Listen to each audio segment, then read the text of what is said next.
Good morning সবাইকে, নতুন একটা সকালের অনেক শুভেচ্ছা। ঘুম থেকে উঠেই আয়নায় নিজের মুখ দেখার আগে কিন্তু আমার ভোলে বাবাকে আমি মন প্রাণ ভরে দেখে নিই, তারপরে গিয়ে কিন্তু আয়নায় নিজের মুখটা দেখি। ঘুম থেকে উঠেই কারোরই কিন্তু নিজের মুখটা আয়নায় দেখা উচিত না, আগে ঠাকুর দেবতার মুখ দেখা উচিত, তারপরে নিজের। আমিও তাই করি। তো চুলটা একটু ঠিক করে নিলাম, গতকাল তেল লাগিয়েছিলাম চপচপে করে, ওই জন্য মাথাটা ওরকম লাগছে। তো চুলটা বেনুনিটা খুলে চুলটা ভালো করে আটকে নিয়ে গরম গরম ধনে ফোটানো জল নিয়ে বসে পড়েছি। এটা খাই, খেয়ে দিয়ে উঠে তারপরে বাসি কাজকর্ম করে একদম চান টান করে ফ্রেশ হয়ে তারপরে তোমাদের সামনে আসছি। তোমরা কিন্তু চলে যেও না, সবাই সঙ্গে থেকো। সারাদিন কি করছি না করছি সব শেয়ার করবো, কেমন? Good morning. এই যে স্নান হয়ে গেছে, শ্যাম্পু করেছি সকাল সকাল, কালকে মাথায় চপচপিয়ে তেল মাখিয়েছিলাম, শোয়ার সময় শ্যাম্পু করে স্নান করে নিয়েছি। আর আজকের কী রান্নাবান্না হবে, ওই যে মায়ের সাইড দিন, ওই যে দেখতে পাচ্ছ ওখানে সবজিপাতি সব কাটাই আছে। আর হবে ডাল, মা হচ্ছে, হ্যাঁ হ্যাঁ আমরা দিয়ে ডাল হবে। আর মা ডালটা ততক্ষণ সেদ্ধ করুক, করতে করতে আমার পুজো দেওয়া হয়ে যাবে, তারপরে এসে মশলা করে দেবো, মানে ওই তরকারির। আজ হচ্ছে উল্টো রথযাত্রা, সবাইকে শুভ রথযাত্রার অনেক শুভেচ্ছা। ও বৃষ্টি কমলে কি হবে, আকাশের অবস্থা যা।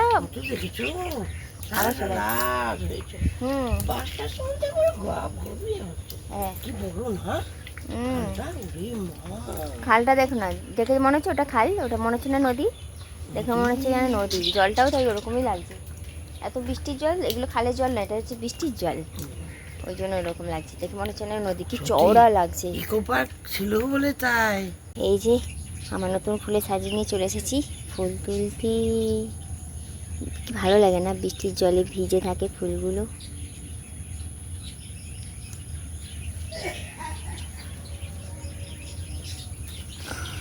আর আছে, এই বর্ষাকালে কি ফুল ফোটে না?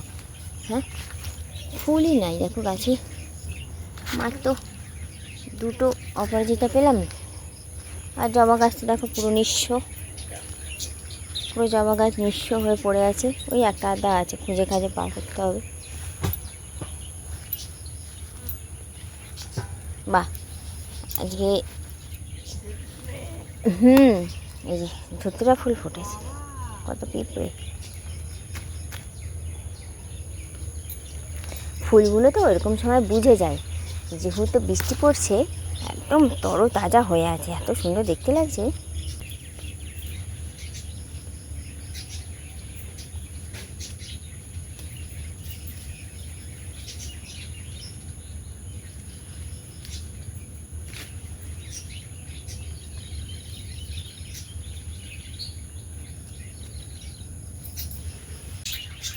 দেখো আজকে কী ফুল পেয়েছি, দুটো অপরাজিতা, একটা জবা, দুটো ধুতরা গাছ, আর না, সব পুরো জবা গাছ ফাঁকা, ফুলই ফুটছে না। চলো পুজো পাঠ করে চলে এসেছি, আর তোমাদের একটা জিনিস দেখাচ্ছি, দেখবে এখানে কোনটা লেবু আর কোনটা আমরা, বলো তোমরা কি বলতে পারবে এখানে কোনটা লেবু কোনটা আমরা? সেই মামার বাড়ি গেছিলাম, ওখান থেকে এনেছি, কতগুলো দিন হয়ে গেল। দেখো এখানে লেবু কোনটা আমরা কোনটা তোমরা বলতেও পারবে না, চলো আমি বলে দিই। এটা এটা লেবু, বুঝলে? এগুলো আমার মামাদের তো অনেক লেবু গাছ আছে, এই তিনটে হচ্ছে, বৃষ্টি পড়েছিল কন্টিনিউ, এই তিনটে গাছের গোড়ায় পড়েছিল, এই তিনটে এনেছিলাম। আর এগুলো হচ্ছে আমরা। হ্যাঁ, তরকারির জন্য মশলা হয়ে গেছে, এই যে মশলা রেডি।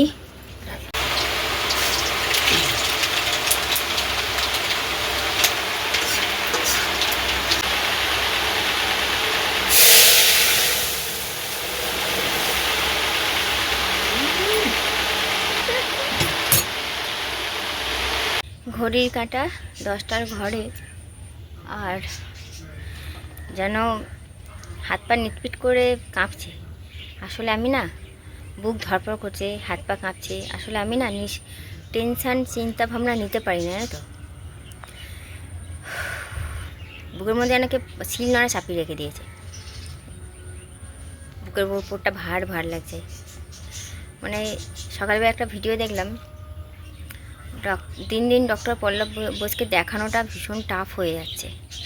এবার আমার টেনশান যে দুবার তো আমরা দেখিয়ে এলাম, মোটামুটি স্ট্রাগল করতে হয়েছে, অতটা না, কিন্তু নেক্সট টাইম যে যাব, আর কয়েকদিন পরেই যাবার আছে, যাব, দেখাতে পারবো তো, আমরা সুযোগ পাবো তো, কতটা স্ট্রাগল করতে হবে, এই চিন্তা একটার পর একটা প্রশ্ন মাথায় ঘুরেই বেড়াচ্ছে। আর আপনার নিজে নিজে টেনশন করছি, আর হাত পা কেঁপে যাচ্ছে। বরকে তো বললে এক্ষুনি মুখ করবে, রেগে যাবে আমার উপর। হ্যাঁ, তোমার এত আগে থেকে ভাবার কী আছে, চিন্তা করার কী আছে, কিন্তু এটা অটোমেটিক হয়ে যায়। কি করব আমি ভাবতে চাইছি না, ভাবছি মনটাকে অন্যদিকে ঘোরাবো, কিন্তু অটোমেটিক চলে আসছে যে হারে ভিড় হচ্ছে। কদিন পর যাব, তোমরা সঙ্গে থেকো, জানতেই পারবে কি হবে না হবে। কিন্তু এই যে বুকের ওপর যেন একটা ভারী পাথর চেপে আছে, এটা যে কখন নামবে, কখন যে আমি ওই যে মাইন্ডটাকে ডাইভার্ট করতে পারবো, ততক্ষণ আমার শান্তি হচ্ছে না। তো যাই হোক, রান্নাবান্না সমস্ত কমপ্লিট হয়ে গেছে। ওই যে বললাম টেনশানে আছে, ওই জন্য কোনো কিছু শেয়ার করতে আর ইচ্ছা করছিল না, জানো। তোমাদের চলো রান্নাঘরটা, এই রান্নাগুলো ফাইনাল লুক দেখাই, দেখিয়ে তারপরে টিফিন খাবো। নিজেকে ব্যস্ত রাখতে হবে। রান্নাঘর একদম পরিষ্কারও করে নিয়েছি, তো একদম গ্যাসের ওপর থেকে শুরু করি। চলো, রুটি করে গরম চাটুর মধ্যে কালকের ঘুগনিটা আছে সেটা বসিয়ে দিয়েছি, যাতে একটু গরম হয়ে যায়। ফ্রিজে ঠান্ডা ভালো লাগে না খেতে। হাঁড়িতে ভাত, এখানে রুটি, আর এই হচ্ছে আজকের তরকারি, কাঁকরোল দিয়ে আলু দিয়ে পটল দিয়ে মাখা মাখা তরকারি। যেহেতু ডাল হয়েছে, এটা এবেলার ডাল, আর একটুকুনি আছে, এটা ওবেলার ডাল।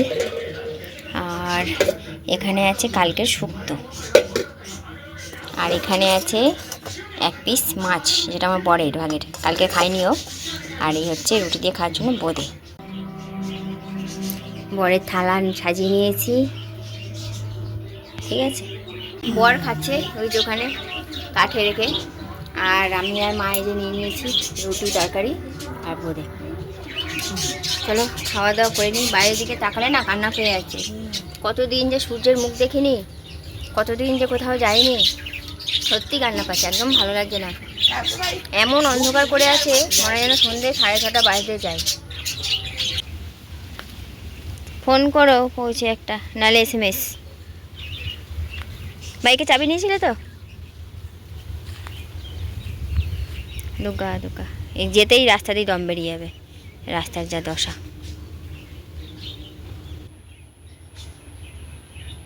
কাদা, সামনে জল আছে। মোটামুটি একটা রোদ্দুরের ঝাঁঝ মতো বেরোচ্ছে, জামা কাপড়গুলো সব বাইরে এনে দিই। বৃষ্টি তো আপাতত এখন পড়ছে না, হাওয়াতে একটু হলেও টেনে যাবে। ঘরে তো পাখা চালাইনি, পাখা চালানোর মতন ওয়েদার নেই, ওই জন্য জামা কাপড় শুকনোও হবে না, বাইরে এসে দিয়ে যাই। ভালো লাগছে না গো আমার এই ভালো লাগা কি না লাগা কাকে বলবো, তোমাদেরকেই বলছি। আমার বর শোনে না ভালো লাগা, আমার মন খারাপ শোনেও না, শুনতে চায় না। ওকে বলি, যদি বলি না মন খারাপ লাগছে, কান্না পাচ্ছে, ও আগেই বলে দেবে শরীর ভালো আছে তো। বলে হ্যাঁ, বলে ব্যাস শরীর ভালো থাকলেই হলো, মন খারাপ থাকলে তাতে কী হয়েছে, শরীর তো ভালো আছে। শুনতে চায় না, আমার মন খারাপের কথা একটুও শুনতে চায় না, মুখ খোলার আগেই মুখ বন্ধ করে দেয়। ওই যে জিজ্ঞাসা করে শরীর ভালো আছে তো, ব্যাস শরীর ভালো থাকলেই হলো, মন যা খুশি হোক গে। শরীর ভালো থাকলে তুমি সব করতে পারবে, সব কিছু করতে পারবে। আর মন শরীর যদি ভালো থাকে, শরীর খারাপ থাকলে কিছু করতে পারবে, তখন কিছু করতে পারবে না। শুনতে চায় না, ওই জন্য তোমাদেরকেই এসে ঘ্যান ঘ্যান ঘ্যান ঘ্যান করছি। কী করবো বলো, কতদিন হয়ে গেল ঘর বন্দি, আর ভালো লাগছে না। 4টে মাস হয়ে গেল বাপের বাড়ির মুখ দেখিনি। বৈশাখ জ্যৈষ্ঠ আষাঢ় শ্রাবণ, 4টে মাস হয়ে গেল বাপের বাড়ির মুখ দেখিনি। যতই যাই হোক, বাবা মা থাকুক না থাকুক, বাপের বাড়ি বলে কিছু সেটা তো আছে, সেটাতেও যেতে পারি না। হয়তো যাব আধা ঘন্টা 1 ঘন্টার জন্য, ওটাতেই অনেক খুশি হয়ে যায়, কিন্তু সেটাও আর হচ্ছে না এই বৃষ্টি ওয়েদারের জন্য। ভাবলাম যে রোদ্দুরে একটা আভা বেরিয়েছে, আকাশটা পরিষ্কার হয়ে যাবে, দেখছি আবারও অন্ধকার ঘুটঘুটে করে মেঘ করেছে। আর এরকম ওয়েদার দেখলে তো আমার আরও কান্না পায়। তার প্রতি এমনিই আজকে মনটা সেই দুমড়ে মুচড়ে আছে, কেন আছে সেটা জানি না। তার মধ্যে এরকম ওয়েদার ভাল লাগছে না। উফ, রাস্তায় 1 হাঁটুর ওপরে জল। আজকে একটা পার্সেলও আসবে, কি করব কিচ্ছু বুঝতে পারছি না, মাথা কাজ করছে না। এখন খাওয়ার টাইম। মা এসেছিলো ভাত বাড়তে, মায়ের হয়েছে দাঁতে ব্যথা শুরু হয়েছে প্রচুর পরিমাণে, সে একদম কান্নাকাটি অবস্থা। আমি বলছি একটা ব্যথার ওষুধ দিলাম, খান, কী আর করবেন, ব্যথার ওষুধ খেয়ে বসে থাকুন আধা ঘন্টা, কমুক তারপর একসঙ্গেই খাবো। মা বলছিল না খাবো না, আমি যে হ্যাঁ খেতেই হবে, আগে ওষুধ বলছে ব্যথা করছে, আমি যে ব্যথা করছে ব্যথা কমে যাক, আধা ঘন্টা বসুন ওষুধ খেয়ে কমে যাক তারপর একসঙ্গে খাবো। আমি একা খাবোই না, আমার এমনিই ভালো লাগছে না, তার মধ্যে আবার যদি একা খেতে হয় ব্যাস, তাহলে আর ভাত তো ভেতরে ঢুকবেই না, বেরিয়ে চলে আসবে। ওই জন্য একটু অপেক্ষা করছি, এখন ওই 1:15-20 হবে হয়তো। বাইরের ওয়েদার দেখবে, এই দেখো ও এসে শুয়ে আছে, বাইরের আকাশের অবস্থা দেখো, মানে কী যে দম বন্ধ করা একটা পরিস্থিতি হয়ে আছে না, আমি জানি। যাদের কি একদম ভালো জায়গায় বাড়ি, রাস্তাঘাট সব আছে, হ্যাঁ, মানে বৃষ্টি হলেও বোঝা যাবে না কাদা হবে না, জল হলেও কাদা হবে না, ব্যালকানিতে বসে বসে এরকম ওয়েদার উপভোগ করা যায়। কিন্তু এরকম ভালো লাগছে না, বলে উঠোনেও বেরোতে পারছি না, এখানে পা দেবো কাদা ভচ করে পা ঢুকে যাবে, এরকমও কি আর ভালো লাগে বলো। একটা পেয়ারা দেখো পেকে আর হলুদ হয়েছে, এটা পারি দেবো বলে আমি আর মা খেতে পারবো। এই যে এই দুটো পেরে নিয়েছি, আর দেখবে ওখানে, আর ওখানে দেখো ওই যে গাছেই একদম পেকে গাছে পাখিতে খেয়ে নিয়েছে, ওখানেও তাই, ওই যে দেখতে পেয়েছো গাছেই পেকেছে, কত পেয়ারা গাছেই খেয়ে নিয়েছে সব পাখিতে খাকে। আমরা এখন খাবো না, কাকু তো খেতে হবে, পাখিতেই খাক। এই যে এই দুটো পেরেছি। চলো ঘড়ি কাটা 2 বাজে, মায়ের ব্যথাটা কিছুটা কমেছে, ওই জন্য এই যে মা ভাত বেড়েছে, এই যে মা ওখানে বাড়াবাড়ি করছে, আর এটা আমি নিয়ে এসেছি ধরে। এই যে আমার বর অর্ধেক মাছ খেয়েছিল, আমার জন্য অর্ধেক রেখে দিয়েছি, অর্ধেক মানে খাইনি। আর এই যে হচ্ছে আমার থালা, আমাদের খাওয়া হয়ে গেছে, আর এটার জন্য বেড়ে নিয়েছি। কেমন করে শুয়ে আছে শুধু দেখো, শোয়া স্টাইলটা শুধু দেখো, নিচে উল্টে পড়ে গেছে, হ্যাঁ, আর ঘাটটাকে কেমন করে রেখেছি, কেমন করে শুয়েছি রে ভাই, কেমন করে শুয়েছিস ব্যাটারি তুই? ও ব্যাটালি, মাছের গন্ধ পাওনি তুমি? তাড়াতাড়ি আয়, ওঠ ওঠ ওঠ ওঠ, এই দেখ,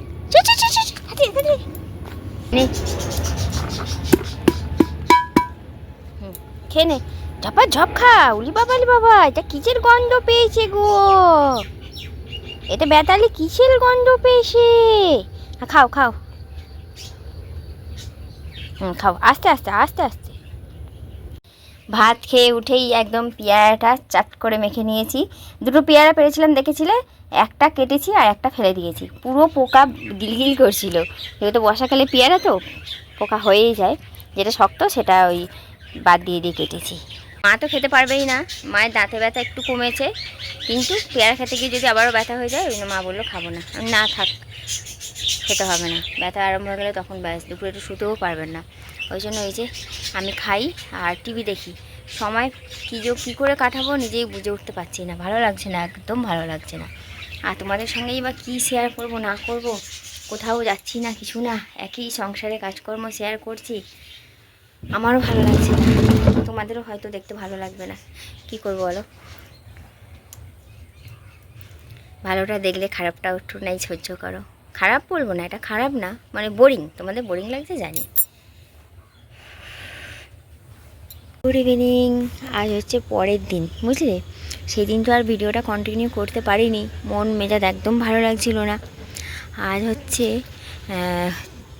আমি পরের দিন শ্যুট করছি, তো এইদিকে দেখো প্রায় সন্ধে হয়ে এসেছে, আকাশের অবস্থা একই রকম, বাইরে অনেক জামা কাপড় মেলাই আছে, তুলতে হবে। হ্যাঁ হ্যাঁ, আর আমার বর হচ্ছে চারিদিক শুধু গাছ লাগাচ্ছে, কি যে করলো এতক্ষণ ধরে জানি না, হবে। এই যে আমার বর চারিদিক খাল বরাবর একদম ফুলের গাছ, পাতাবাহারের গাছ সব পুরো লাগিয়ে দিয়েছে, দেখতে পাচ্ছ, যেখানে পেরেছে সেখানে লাগিয়ে দিয়েছে। হ্যাঁ কই ওটা, ও ওইটুকু বেরিয়েছে অনেকগুলো। ও আর একটা জিনিস দেখবে তোমরা, ধুতরা ফুল তো ফুটছেই, আর একটা জিনিস দেখবে তোমরা, এই দেখো, এই দেখো, ব্লগটা শেষ করার আগে দেখিয়ে দিই। এরা তো সন্ধেবেলাতেই ফোটে, এই যে সন্ধ্যামণি ফুল ফুটেছে। এই মাম্পু, সন্ধ্যামণি ফুলের গাছটা উল্টে গেল কি করে? হলুদটা এগুলো তুলে নেবো, নিয়ে সাজিয়ে নেবো ঘরে, গোপালের কাছে সাজিয়ে দেবো। চলো ভিডিওটা শেষ করছি তাহলে, সবাই খুব ভালো থেকো, টাটা। হ্যাঁ, ইঁদুরে কেটে দিয়েছে হয়তো গোড়া। ওইটুকু সেরকম গাছগুলো হুম। হয়ে গেছে।